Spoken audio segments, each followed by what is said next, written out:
शिव पुराण अगला अध्याय।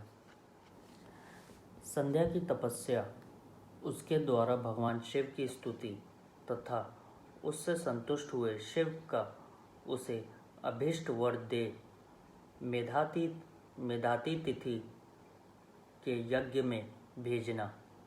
ब्रह्मा जी कहते हैं, मेरे पुत्रों में श्रेष्ठ महाप्रयाग नारद तपस्या के नियम का उपदेश दे। जब वशिष्ठ जी अपने घर चले गए तब तप के उस विधान को समझकर संध्या मन ही मन बहुत प्रसन्न हुई। फिर तो वह सानंद मन से तपस्विनी के योग्य वेश बनाकर बृहल्लोहित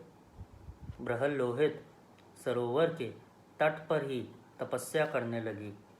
वशिष्ठ जी ने तपस्या के लिए जिस मंत्र को साधन बताया था, उसी से उत्तम भक्ति भाव के साथ वह भगवान शंकर की आराधना करने लगी। उसने भगवान शिव में अपने चित्त को लगा दिया और एकाग्र मन से वह बड़ी भारी तपस्या करने लगी। उस तपस्या में लगे हुए उसके 4 युग व्यतीत हो गए। तब भगवान शिव उसकी तपस्या से संतुष्ट हो बड़े प्रसन्न हुए तथा बाहर भीतर और आकाश में अपने स्वरूप का दर्शन कराकर जिस रूप का वह चिंतन करती थी, उसी रूप से उसकी आँखों के सामने प्रकट हो गए। उसने मन से जिनका चिंतन किया था, उन्हीं प्रभु शंकर को अपने सामने खड़ा देख वह अत्यंत आनंद में निमग्न हो गई। भगवान का मुखारविंद बड़ा प्रसन्न दिखाई देता था। उनके स्वरूप से शांति बरस रही थी। वह सहसा भयभीत हो सोचने लगी कि मैं भगवान हर से क्या कहूँ, किस तरह इनकी स्तुति करूँ। इसी चिंता में पड़कर उसने अपने दोनों नेत्र बंद कर लिए। नेत्र बंद कर लेने पर भगवान शिव ने उसके हृदय में प्रवेश करके उसे दिव्य ज्ञान दिया, दिव्य वाणी और दिव्य दृष्टि प्रदान की। जब उसे दिव्य ज्ञान, दिव्य दृष्टि और दिव्य वाणी प्राप्त हो गई, तब वह कठिनाई से ज्ञात होने वाले जगदीश्वर शिव को प्रत्यक्ष देखकर उनकी स्तुति करने लगी। संध्या बोली, जो निराकार, जो और परम ज्ञानगम्य हैं, जो ना तो स्थूल हैं, ना सूक्ष्म हैं और ना उचित ही हैं, तथा जिनके स्वरूप का योगी जन अपने हृदय के भीतर चिंतन करते हैं, उन्हीं लोकरष्टा आप भगवान शिव को नमस्कार है। जिन्हें सर्व कहते हैं, जो शांत स्वरूप, निर्मल, निर्विकार और ज्ञानगम्य हैं, जो अपने ही प्रकाश में स्थित हो प्रकाशित होते हैं, जिनमें विकार का अत्यंत अभाव है, जो आकाश मार्ग की भांति निर्गुण हैं, निराकार बताए गए हैं, तथा जिनका रूप अज्ञान अंधकार मार्ग से सर्वथा परे है, उन नित्य प्रसन्न आप भगवान शिव को मैं प्रणाम करती हूँ। जिनका रूप एक शुद्ध, बिना माया के प्रकाशमान, सच्चिदानंदमय, सहज, निर्विकार, नित्यानंदमय, सत्य, ऐश्वर्य से मुक्त, प्रसन्न तथा लक्ष्मी को देने वाला है, उन आप भगवान शिव को नमस्कार है। जिनके स्वरूप की ज्ञान रूप से ही उद्भावना है, उद्भावना की जाती है, जो इस जगत से सर्वथा भिन्न है एवं सत्व प्रधान ध्यान के योग्य आत्मस्वरूप सारभूत सबको पार लगाने वाला तथा पवित्र वस्तुओं में भी परम पवित्र है, उन आप महेश्वर को मेरा नमस्कार है। आपका जो स्वरूप शुद्ध मनोहर रत्नमय आभूषणों से विभूषित तथा स्वच्छ कपूर के समान गौरवर्ण है, जिसने अपने हाथों में वर, अभय, शूल और मुंड धारण कर रखा है, उस दिव्य चिन्मय सगुण साकार विग्रह से सुशोभित आप योग युक्त भगवान शिव को नमस्कार है। आकाश, पृथ्वी, दिशाएं, जल, तेज तथा काल के रूप के जिनके रूप हैं, उन आप परमेश्वर को नमस्कार है। प्रधान और पुरुष जिनके शरीर रूप से प्रकट हुए हैं, अर्थात वे दोनों जिनके शरीर हैं, इसलिए जिनका यथार्थ रूप अव्यक्त है, उन भगवान शंकर को बारंबार नमस्कार है। जो ब्रह्मा होकर जगत की सृष्टि करते हैं, जो विष्णु होकर संसार का पालन करते हैं तथा जो रुद्र होकर अंत में इस सृष्टि का संहार करेंगे, उन्हीं आप भगवान सदाशिव को बारंबार नमस्कार है। जो कारण के भी कारण हैं, दिव्य अमृत रूप ज्ञान तथा अणिमा और अणिमा आदि ऐश्वर्य प्रदान करने वाले हैं, समस्त लोकांतरों का वैभव देने वाले हैं, स्वयं प्रकाश रूप हैं तथा प्रकृति से भी परे हैं, उन परमेश्वर शिव को नमस्कार है। यह जगत जिनसे भिन्न नहीं कहा जाता, जिनके चरणों से पृथ्वी तथा अन्यान्य अंगों से संपूर्ण दिशाएं, सूर्य, चंद्रमा, कामदेव एवं अन्य देवता प्रकट हुए हैं, जिनकी नाभि से अंतरिक्ष का आविर्भाव हुआ है, उन्हीं आप भगवान शंभु को मेरा नमस्कार है। प्रभो, आप ही सबसे उत्कृष्ट परमात्मा हैं, आप ही नाना प्रकार की विद्याएं हैं, आप ही हर हैं, आप ही सद्ब्रह्म तथा परब्रह्म हैं। आप सदा विचार में तत्पर रहते हैं, जिनका न आदि है, न मध्य है और न अंत ही है, जिनसे सारा जगत उत्पन्न हुआ है तथा जो मन और वाणी के विषय नहीं हैं, उन महादेव जी की स्तुति में मैं कैसे कर सकूंगी। ब्रह्मा आदि देवता तथा तपस्या के धनी मुनि भी जिनके रूपों का वर्णन नहीं कर सकते, उन्हीं परमेश्वर का वर्णन अथवा स्तवन मैं कैसे कर सकती हूँ।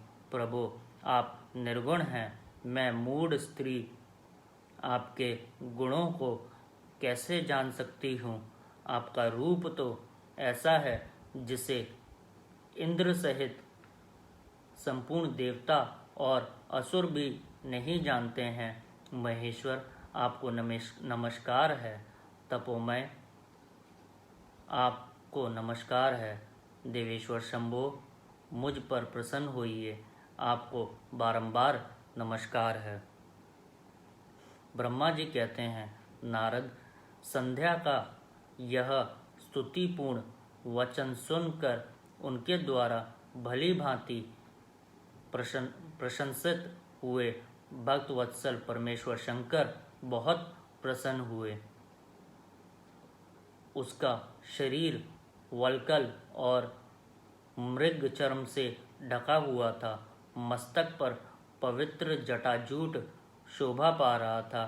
उस समय पाले के मारे हुए कमल के समान उसके कुम्हलाए हुए मुंह को देखकर भगवान हर दया से द्रवित हो उसे इस प्रकार बोले। महेश्वर ने कहा, भद्रे, मैं तुम्हारी इस उत्तम तपस्या से बहुत प्रसन्न हूँ।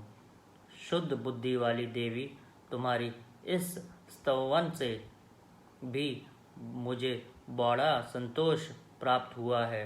अतः इस समय अपनी इच्छा के अनुसार कोई वर मांगो, जिस वर से तुम्हें प्रयोजन हो तथा जो तुम्हारे मन में हो उसे मैं यहाँ अवश्य पूर्ण करूँगा। तुम्हारा कल्याण हो। मैं तुम्हारे व्रत नियम से बहुत प्रसन्न हूँ।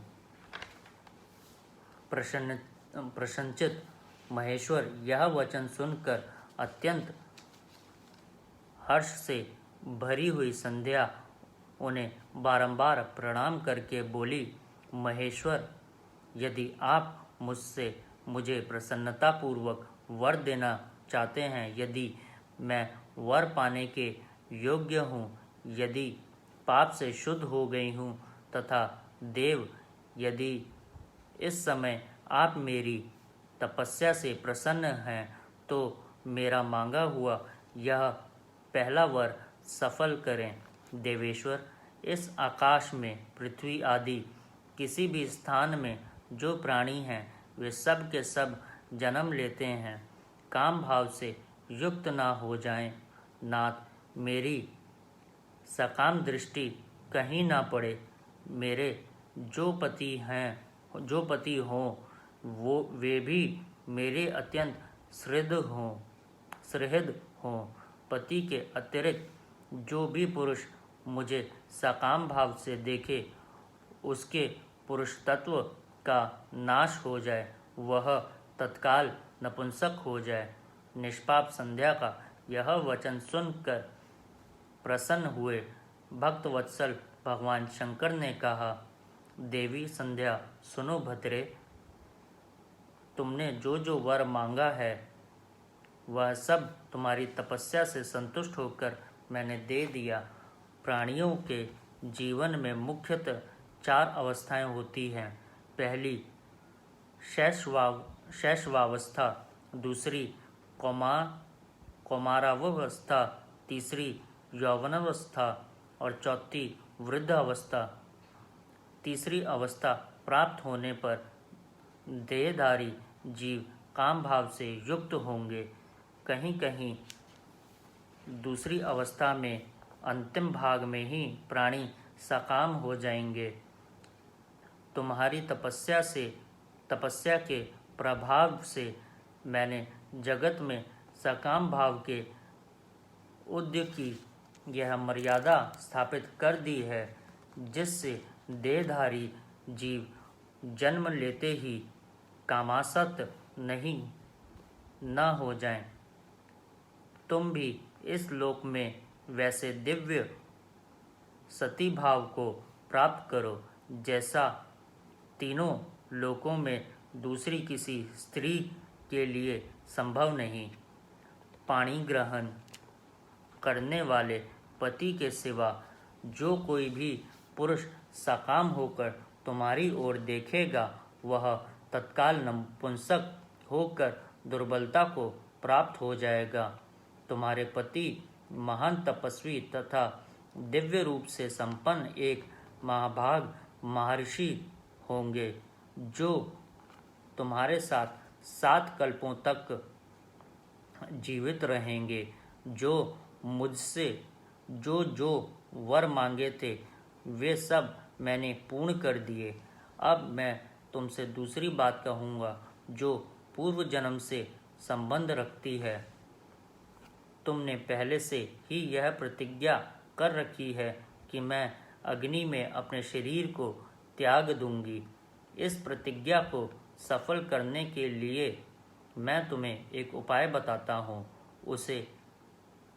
उसे निसंदेह करो। मुनिवर, मेधातिथि का एक यज्ञ चल रहा है जो 12 वर्षों तक चालू रहने वाला है, जिसमें अग्नि पूर्णतः प्रज्वलित है। तुम बिना विलंब किए उसी अग्नि में अपने शरीर का उत्सर्ग कर दो। इसी पर्वत की उपत्यका में चंद्रभागा नदी के तट पर तपस्याश्रम में मुनिवर मेधातिथि महायज्ञ का अनुष्ठान करते हैं। वह स्वच्छंदता पूर्वक वहां जाओ। मुनि तुम्हें वहां देख नहीं सकेंगे। मेरी कृपा से तुम मुनि की अग्नि से प्रकट हुई पुत्री होगी। तुम्हारे मन में जिस किसी स्वामी को प्राप्त करने की इच्छा हो, उसे हृदय में धारण कर उसी का चिंतन करते हुए तुम अपने शरीर को उस यज्ञ की अग्नि में होम दो। संध्या, जब तुम इस पर्वत पर 4 युगों तक के लिए कठोर तपस्या कर रही थी, उन्हीं दिनों उस चतुर्युगी का सतयुग बीत जाने पर त्रेता के प्रथम भाग में प्रजापति दक्ष के बहुत सी कन्याएं हुईं। उन्होंने अपनी उन सुशीला कन्याओं का यथा योग्य वरों के साथ विवाह कर दिया। उनमें से 27 कन्याओं का विवाह होना उन्होंने चंद्रमा के साथ किया है। चंद्रमा उन सब पत्नियों को छोड़कर केवल रोहिणी से प्रेम करने लगे। इसके कारण क्रोध से भरे हुए दक्ष ने जब चंद्रमा को श्राप दे दिया, तब समस्त देवता तुम्हारे पास आए, परंतु संध्या तुम्हारा मन तो मुझ में लगा हुआ था, अतः तुमने ब्रह्मा जी के साथ आए हुए उन देवताओं पर दृष्टिपात ही नहीं किया। तब ब्रह्मा जी ने आकाश की ओर देखकर और चंद्रमा पुनः अपने स्वरूप को प्राप्त करे, यह उद्देश्य मन में रखकर उन्हें श्राप से छुड़ाने के लिए एक नदी की सृष्टि की, जो चंद्र या चंद्रभागा नदी के नाम से विख्यात हुई। चंद्रभागा के प्रादुर्भाव काल में ही महर्षि मेधातिथि यहाँ उपस्थित हुए थे। तपस्या के द्वारा उनकी समानता करने वाला ना तो कोई हुआ है, ना है और ना होगा ही। उन महर्षि ने महान विधि विधान के साथ दीर्घ काल तक चलने वाले ज्योतिष्ठोम नामक यज्ञ का आरंभ किया। उसमें अग्निदेव पूर्व रूप से प्रज्वलित हो रहे हैं। उसी आग में तुम अपने शरीर को डाल दो और परम पवित्र हो जाओ। ऐसा करने से ही इस समय तुम्हारी वह प्रतिज्ञा पूर्ण हो जाएगी। इस प्रकार संध्या को उसके हित का उपदेश देकर देवेश्वर भगवान शिव वहीं अंतर्ध्यान हो गए। संध्या की आत्माहुति उनका अरुंधति के रूप में अवतीर्ण होकर मुनिवर वशिष्ठ के साथ विवाह करना, ब्रह्मा जी का रुद्र के विवाह के लिए प्रयत्न और चिंता तथा भगवान विष्णु का उन्हें शिवा की आराधना के लिए उपदेश देकर चिंता मुक्त करना। ब्रह्मा जी कहते हैं, नारद, जब वर देकर भगवान शंकर अंतर्ध्यान हो गए, तब संध्या भी उसी स्थान पर गई जहाँ मुनि मेधातिथि यज्ञ कर रहे थे। भगवान शंकर की कृपा से उसे किसी ने वहाँ नहीं देखा। उसने उस तेजस्वी ब्रह्मचारी का स्मरण किया जिसने उसके लिए तपस्या की विधि का उपदेश दिया था। महामुने, पूर्व काल में महर्षि वशिष्ठ ने मुझ परमेष्ठी की आज्ञा से एक तेजस्वी ब्रह्मचारी का वेश धारण करके उसे तपस्या करने के लिए उपयोगी नियमों का उपदेश दिया था। संध्या अपने को तपस्या का उपदेश देने वाले उन्हीं ब्रह्मचारी ब्राह्मण वशिष्ठ को प्रतिरूप से मन में रख कर उस महायज्ञ में प्रज्वलित अग्नि के समीप गई। उस समय भगवान शंकर की कृपा से मुनियों ने उसे नहीं देखा। ब्रह्मा जी की वह पुत्री बड़े हर्ष के साथ उस अग्नि में प्रविष्ट हो गई। उसका यज्ञ भाग शरीर तत्काल दग्ध हो गया। उस पुरोडाशकी अलक्षित गंध सब ओर फैल गई। अग्नि ने भगवान शंकर की आज्ञा से उससे उसके स्वर्ण जैसे शरीर को जलाकर शुद्ध करके पुनः सूर्यमंडल में पहुंचा दिया। तब सूर्य ने पितरों और देवताओं की तृप्ति के लिए उसे दो भागों में विभक्त करके अपने रथ में स्थापित कर दिया। मुनीश्वर, उसके शरीर का ऊपरी भाग प्रातः संध्या हुआ, जो दिन और रात के बीच में पड़ने वाली आदि संध्या है, तथा उसके शरीर का शेष भाग साय संध्या हुआ, जो दिन और रात के मध्य में होने वाली अंतिम संध्या है। साय संध्या सदा ही पितरों को प्रसन्नता प्रदान करने वाली होती है।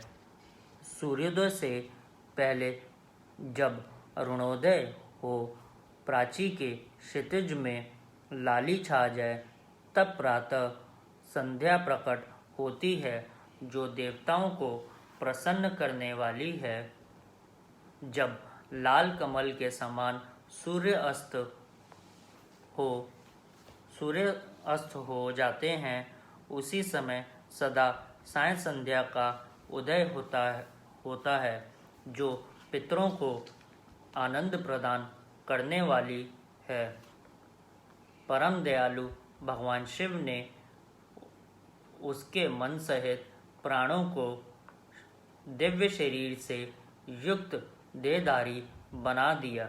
जब मुनि के यज्ञ की समाप्ति का अवसर आया, तब वह अग्नि की ज्वाला में महर्षि मेधातिथि को तपाए हुए स्वर्ण की सी कांति वाली पुत्री के रूप में प्राप्त हुई। मुनि ने बड़े आमोद के साथ उस समय उस पुत्री को ग्रहण किया। उन्होंने यज्ञ के लिए उसे नहलाकर अपनी गोद में बिठा लिया। शिष्यों से घिरे हुए महामुनि मेधातिथि को वहाँ बड़ा आनंद प्राप्त हुआ। उन्होंने उसका नाम अरुंधति रखा।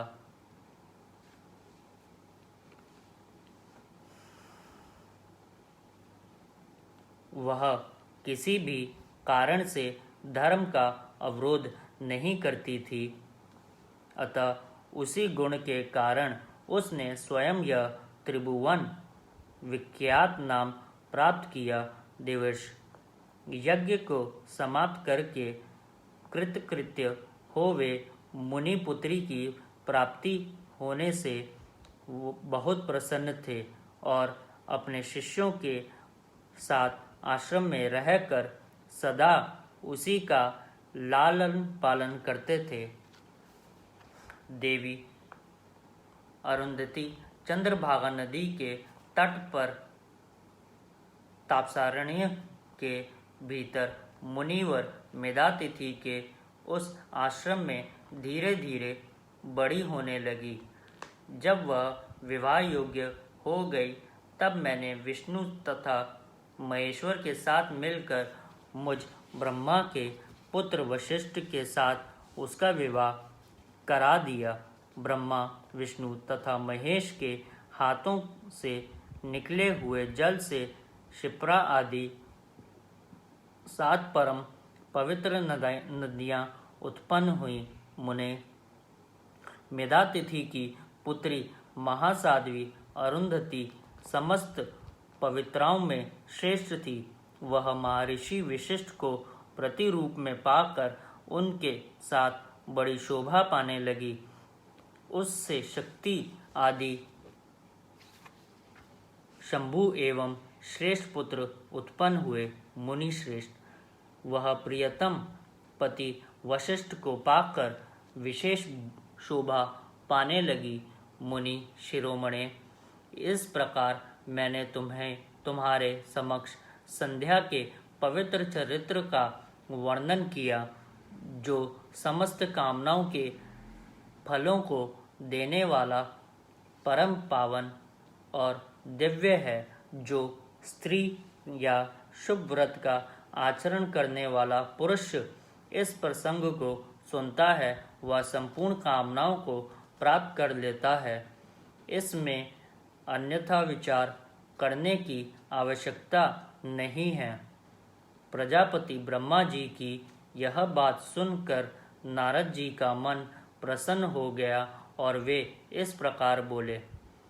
नारद जी ने कहा, ब्राह्मण, आपने अरुंधति की तथा पूर्व जन्म में उसकी स्वरूपभूता संध्या की बड़ी उत्तम दिव्य कथा सुनाई है, जो शिव भक्ति की वृद्धि करने वाली है। धर्मज्ञ, अब आप भगवान शिव के उस परम पवित्र चरित्र का वर्णन कीजिए, जो दूसरों के पापों का विनाश करने वाला, उत्तम एवं मंगलदायक है। जब कामदेव रति से विवाह करके हर्षपूर्वक चला गया, दक्ष आदि अन्य मुनि भी जब अपने अपने स्थान को पधारे और जब संध्या तपस्या करने के लिए चली गई, उसके बाद वहाँ क्या हुआ? ब्रह्मा जी ने कहा, विप्रवर नारद, तुम धन्य हो, भगवान शिव के सेवक हो। अतः शिव की लीला से युक्त जो उनका शुभ चरित्र है, उसे भक्ति पूर्वक सुनो। तात, पूर्व काल में मैं एक बार जब मोह में पड़ गया और भगवान शंकर ने मेरा उपहास किया, तब मुझे बड़ा शोभ हुआ था। वस्तुतः शिव की माया ने मुझे मोह लिया था, इसलिए मैं भगवान शिव के प्रति ईर्ष्या करने लगा। किस प्रकार, सो बताता हूँ, सुनो। मैं उस स्थान पर गया जहाँ दक्ष राज मुनि उपस्थित थे। वहीं रति के साथ कामदेव भी थे। नारद, उस समय मैंने बड़ी प्रसन्नता के साथ दक्ष तथा दूसरे पुत्रों को संबोधित करके वार्तालाप आरंभ किया। उस वार्तालाप के समय मैं शिव की माया से पूर्णतः मोहित था। अतः मैंने कहा, पुत्रों, तुम्हें ऐसा प्रयत्न करना चाहिए जिससे महादेव जी किसी कामनीय कांति वाली स्त्री का प्राणी ग्रहण करें। इसके बाद मैंने भगवान शिव को मोहित करने का भार रति सहित कामदेव को सौंपा। कामदेव ने मेरी आज्ञा मानकर कहा, प्रभु, सुंदरी स्त्री ही मेरा अस्त्र है। अतः शिव जी को मोहित करने के लिए किसी नारी की सृष्टि कीजिए। यह सुनकर मैं चिंता में पड़ गया और लंबी सांस खींचने लगा। मेरे इस निश्वास से राशि राशि पुष्पों से विभूषित वसंत का प्रादुर्भाव हुआ। वसंत और मलयानिल ये दोनों मदन के सहायक हैं। इनके साथ जाकर कामदेव ने वामदेव को मोहने की बारंबार चेष्टा की, परंतु उसे सफलता न मिली। जब वह निराश होकर लौट आया तब उसकी बात सुनकर मुझे बड़ा दुख हुआ। उस समय मेरे मुख से जो निश्वास वायु चली, उससे मार्गणों की उत्पत्ति हुई। उसने मदन की सहायता के लिए आदेश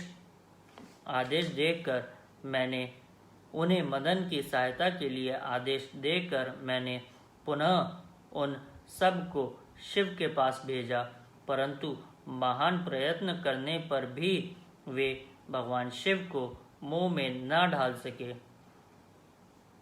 काम सपरिवार लौट आया और मुझे प्रणाम करके अपने स्थान को चला गया।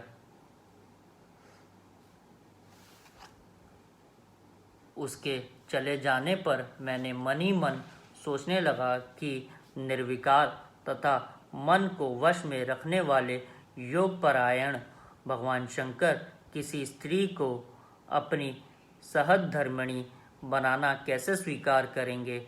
यही सोचते सोचते मैंने भक्ति भाव से उन भगवान श्री हरि का स्मरण किया, जो साक्षात शिव स्वरूप तथा मेरे शरीर के जन्मदाता हैं। मैंने दीन वचनों से युक्त शुभ स्तोत्रों द्वारा उनकी स्तुति की। इस स्तुति को सुनकर भगवान शीघ्र ही मेरे सामने प्रकट हो गए। उनके 4 भुजाएं शोभा पाती थी, नेत्र प्रफुल्ल कमल के समान सुंदर थे। उन्होंने हाथों में शंख, चक्र, गदा और पद्य ले रखे थे। उनके श्याम शरीर पीतांबर की बड़ी शोभा हो रही थी। वे भगवान श्री हरि भक्त प्रिय हैं। अपने भक्त उन्हें बहुत प्यारे हैं। सबके उत्तम शरणदाता उन श्री हरि को उस रूप में देखकर मेरे नेत्रों से प्रेमाक्षुओं की धारा बह चली और मैं गदगद कंठ से बारंबार उनकी स्तुति करने लगा। मेरे उस स्तोत्र को सुनकर अपने भक्तों के दुख दूर करने वाले भगवान विष्णु बहुत प्रसन्न हुए और शरण में आए हुए मुझ ब्रह्मा से बोले, महाप्रयाग विधात, लोक सृष्टा ब्राह्मण, तुम धन्य हो। बताओ, तुमने किस लिए आज मेरा स्मरण किया है और किस निमित्त से यह स्तुति की जा रही है। तुम पर कौन सा महान दुख आ पड़ा है, उसे मेरे सामने इस समय कहो। मैं वह सारा दुख मिटा दूंगा। इस विषय में कोई संदेह या अन्यथा विचार नहीं करना चाहिए। तब ब्रह्मा जी ने सारा प्रसंग सुनाकर, केशव, यदि भगवान शिव किसी तरह पत्नी को ग्रहण कर लें तो मैं सुखी हो जाऊंगा। मेरे अंतःकरण का सारा दुख दूर हो जाएगा। इसके लिए मैं आपकी शरण में आया हूँ। मेरी यह बात सुनकर भगवान मधुसूदन हंस पड़े और मुझ लोकस्रष्टा ब्रह्मा का हर्ष बढ़ाते हुए मुझे शीघ्र ही यूं बोले, विधात, तुम मेरा वचन सुनो। मैं तुम्हारे भ्रम का निवारण करने वाला है। यह तुम्हारे भ्रम का निवारण करने वाला है। मेरा वचन ही वेद शास्त्र आदि का वास्तविक सिद्धांत है। शिव ही सबके कर्ता धर्ता और हर्ता हैं। वे ही परात्पर हैं, पार ब्रह्म, परेश, निर्गुण, नित्य, अनिश, अनिदेश, निर्विकार, अद्वितीय, अच्युत, अत्यंत, सबका अंत करने वाले स्वामी और सर्वव्यापी परमात्मा एवं परमेश्वर हैं।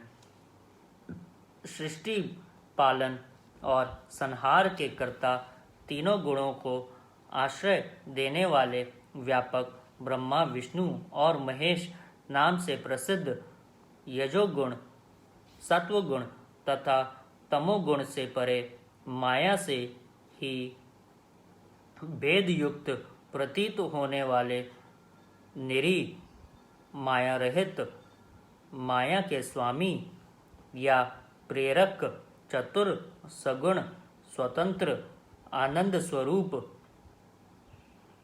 आत्मानंद स्वरूप, निर्विकल्प, आत्माराम, निर्द्वंद, भक्त, परपक्ष, परवश, सुंदर विग्रह से सुशोभित, योगी, नित्य योग परायण, योग मार्गदर्शक, गर्वहारी, लोकेश्वर और सदा दीन वत्सल हैं। मैं तुम उन्हीं की शरण में जाओ। सर्वात्मा शंभू का भजन करो। इससे संतुष्ट होकर वे तुम्हारा कल्याण करेंगे। ब्राह्मण, यदि तुम्हारे मन में यह विचार हो कि शंकर पत्नी का पाणी ग्रहण करें तो शिवा को प्रसन्न करने के उद्देश्य से शिव का स्मरण करते हुए उत्तम तपस्या करो। अपने उस मनोरथ को हृदय में रखते हुए देवी शिवा का ध्यान करो। वे देवेश्वरी यदि प्रसन्न हो जाएं तो सारा कार्य सिद्ध कर देंगी।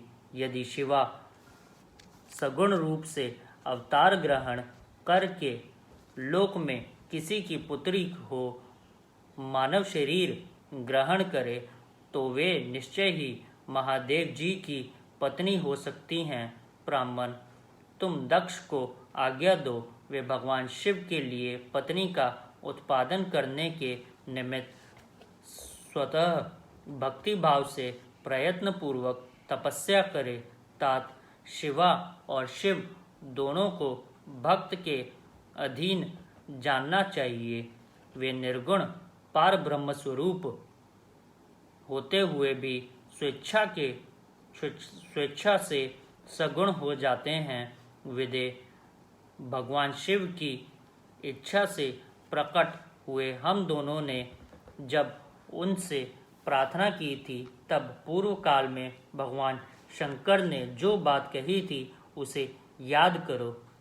ब्राह्मण, अपनी शक्ति से सुंदर लीला विहार करने वाले निर्गुण शिव ने स्वेच्छा से सगुण होकर मुझको और तुमको प्रकट करने के पश्चात तुम्हें तो सृष्टि कार्य करने का आदेश दिया और उमा सहित उन अविनाशी सृष्टिकर्ता प्रभु ने मुझे उस सृष्टि के पालन का कार्य सौंपा। फिर नाना लीला विरासद उन दयालु स्वामी ने हंसकर आकाश की ओर देखते हुए बड़े प्रेम से कहा, विष्णु, मेरा उत्कृष्ट रूप इन विधाता के अंग से इस लोक में प्रकट होगा, जिसका नाम रुद्र होगा। रुद्र का रूप ऐसा ही होगा जैसा मेरा है, वह मेरा पूर्ण रूप होगा। तुम दोनों को सदा उसकी पूजा करनी चाहिए। वह तुम दोनों के संपूर्ण मनोरथों की सिद्धि करने वाला होगा। वही जगत का प्रलय करने वाला होगा।